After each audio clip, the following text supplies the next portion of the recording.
अस्सलाम वालेकुम। आज का जो हमारा टॉपिक है वह रूट वेजिटेबल के बारे में है। वैसे तो बहुत सारे रूट वेजिटेबल होते हैं जिनमें मूली, शलजम, चुकंदर, प्याज और बहुत सारे, लेकिन आज हम स्पेशली कैरेट के बारे में बात करेंगे, यानी गाजर के बारे में। गाजर जो है सर्दियों में हम काफ़ी ज़्यादा इस्तेमाल करते हैं, गर्मियों में भी हमको गाजर मिलते हैं, लेकिन वो ऑरेंज से कलर के होते हैं और उनमें जो है वो मज़ा नहीं होता है जो ये रेड कलर के गाजर जो होते हैं हम सर्दियों में इस्तेमाल करते हैं उनमें होता है। अच्छा, गाजर जो है वो हम दो तरीक़ों से ग्रो करते हैं। एक तो सीड के ज़रिए ग्रो करते हैं जिसके नीचे बाकायदा पूरा गाजर होता है और उसको जब हम हार्वेस्ट करते हैं तो उसके नीचे हमें गाजर मिलता है। लेकिन गाजर ग्रो करने का एक तरीका और भी है, वो सीड हासिल करने के लिए भी आप यूज़ कर सकते हैं। यानी गाजर की जो टॉपिंग होती है, जहाँ से गाजर लगा हुआ होता है, यानी जहाँ से हम निकालते हैं गाजर और जहाँ से उसके जो लीव्स होते हैं वो टॉपिंग जो है वो गाजर से काट के और उसको हम अपने गमलों में लगा देते हैं। और जब वो ये देखें, जैसे कि मैंने ये लगाया है, आप ये देख सकते हैं ये कितना क्यूट सा लग रहा है।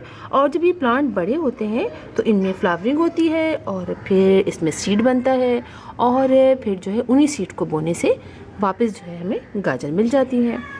तो मैं भी गाजर लेकर आई। अक्सर वैसे तो गाजर हम वैसे बहुत ही रोज़ाना यूज़ करते हैं, सर्दियों में तो सैलड में यूज़ करते हैं। गाजरों का जो है वो हलवा बहुत मज़े का होता है, तो मैं भी गाजर के हलवे के लिए गाजर लेकर आई थी। तो उसकी बहुत सारी जो थी ऊपर की जो टॉपिंग थी वो थी। तो हर साल ही मैं इसको ग्रो करती हूँ, पानी में लगाती हूँ मैं।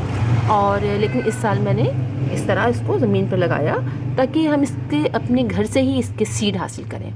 तो अब ये देखिए कि मैंने कितनी सारी जो है गाजर की जो है ऊपर की वो चीज़ जो टॉपिंग जो हम फेंक देते हैं, बाकी पूरा गाजर ले लेते हैं लेकिन ये पोर्शन हम फेंक देते हैं। तो उसको सिर्फ काट के और आप अगर इस तरह गमलों में लगा दें, और लगाने का तरीका ये है कि मिट्टी तो आप वेल ड्रेन लेंगे, उसमें कंपोस्ट डाल लें और गोबर की खाद डाल लें, जैसे कि आप देख रहे होंगे इसमें गोबर की खाद डली हुई है। और उसके बाद हम जो है वो गाजर को और थोड़ा सा बाहर रखेंगे और बाकी पोर्शन थोड़ा थोड़ा सा दबा देंगे।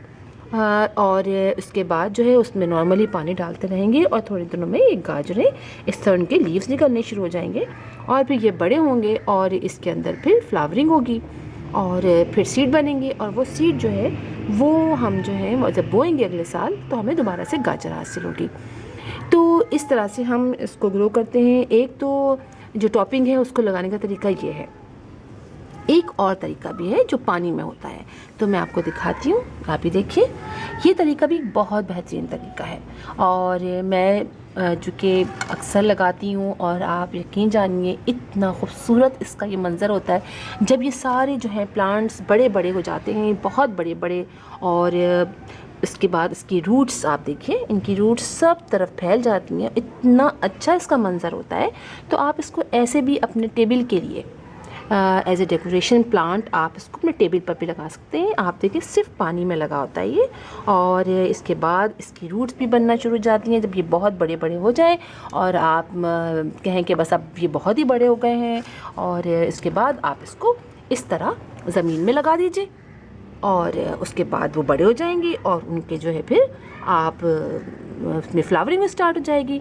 तो मैं आप देखिए, एक मैंने ये भी लगाया हुआ है, तो ये इतना क्यूट सा लगता है और लगा हुआ इन छोटे छोटे पॉट्स में ये बहुत बड़ा हो जाएगा और इतनी खूबसूरत इसके लीव्स बहुत खूबसूरत होते हैं।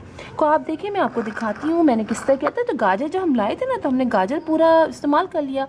उसके नीचे का जो पोर्शन है ना, वो देखिए, आप ये देखिए इसकी रूट्स, आप ये रूट्स है इसकी, और ये आपस में ये होगा, ये देखिए ये रूट्स हैं और ये पूरा प्लांट है। अभी ये आपको प्लांट छोटा सा लग रहा है, अभी इसकी रूट्स बहुत फैलेंगी और जब ये फैल जाएंगी तो ये पूरी इस प्लेट को में फैल जाएंगी और ये प्लांट जो है वो इतना बड़ा हो जाएगा सब तरफ। तो इस तरह देखिए इसके भी निकलने शुरू हो गए हैं। आप देखिए इसकी रूट्स देखिए कितनी सारी हैं, देख रहे हैं आप, ये रूट्स कितनी सारी हैं। तो करना ये होता है हमें सिर्फ कि हमें गाजर की टॉपिंग जो है हम काट लेते हैं, उसके बाद हम इसको पानी में डाल देते हैं। अच्छा, पानी भी बहुत नहीं रखना है। आप देखिए कितना कम पानी मैंने रखा हुआ है।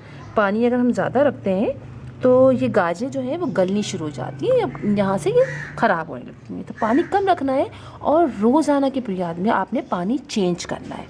एक ये है, देखिए मेरे पास, ये आप देखिए इसमें भी अभी निकलनी शुरू हो गई है। इनको 4 से 5 दिन हो गए।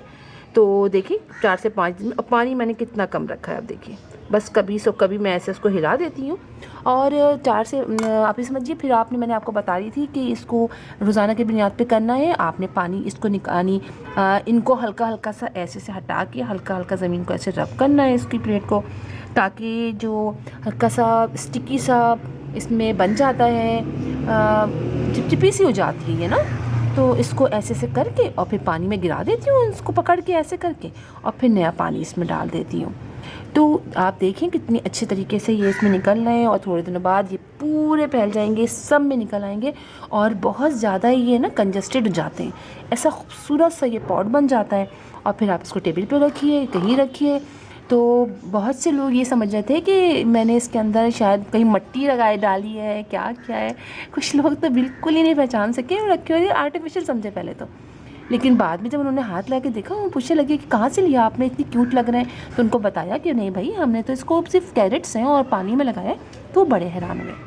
तो आप अपने घर में लगाइए। एक तरीका ये है कैरेट्स लगाने का, जिसको आप एज ए डेकोरेशन इस्तेमाल कर सकते हैं, और एक तरीका जो है वो सीड के ज़रिए लगाने का होता है। तो इस तरह से आप जो है वो कैरेट्स लगा सकते हैं और अपने घर को अपने प्लांट्स के ज़रिए डेकोरेट कर सकते हैं। तो इंशाल्लाह फिर आपसे मुलाकात होगी किसी और टॉपिक के साथ। तब तक के लिए अल्लाह हाफिज़।